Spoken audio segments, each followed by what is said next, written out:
L'été 1975, un film a changé Hollywood pour toujours. Et le plus surprenant, on voit à peine le monstre. Et pourtant, les Dents de la Mer ont appris au monde entier à craindre l'océan. Avant d'être un phénomène du cinéma, les Dents de la Mer étaient un roman. En 1974, Peter Benchley publie l'histoire d'une petite ville côtière terrorisée par un grand requin blanc. Le livre devient un succès immédiat.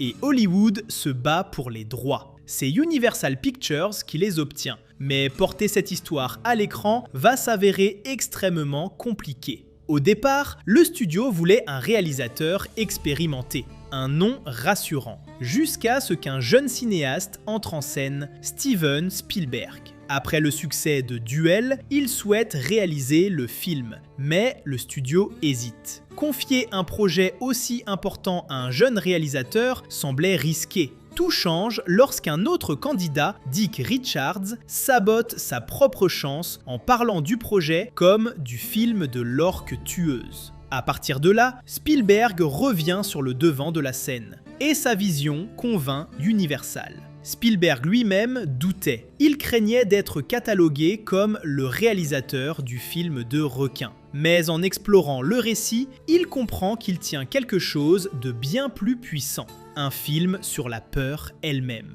Le tournage est chaotique. Le requin mécanique, surnommé Bruce, tombe sans cesse en panne. Il coule, il bloque. Et c'est là que le génie apparaît. Spielberg décide de montrer le requin le moins possible. Pendant une grande partie du film, le monstre est absent de l'image. La peur vient du son, des regards, de l'attente, de l'imagination.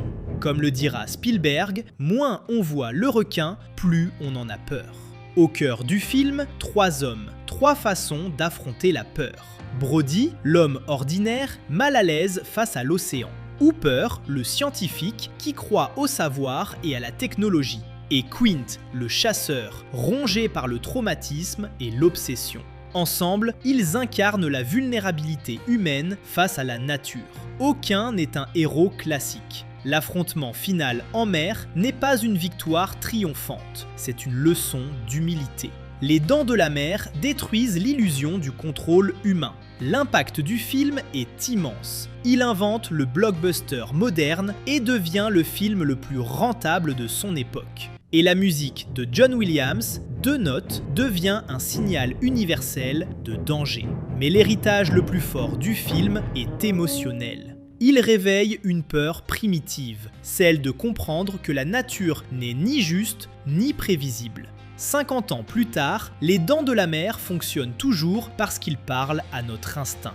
Si cette analyse vous a plu, laissez un like, abonnez-vous et activez la cloche. Si tu veux lire des articles où j'analyse plus en profondeur les films, les séries, les animés, etc., va voir notre site web psychron.fr. Lien en description. À très bientôt.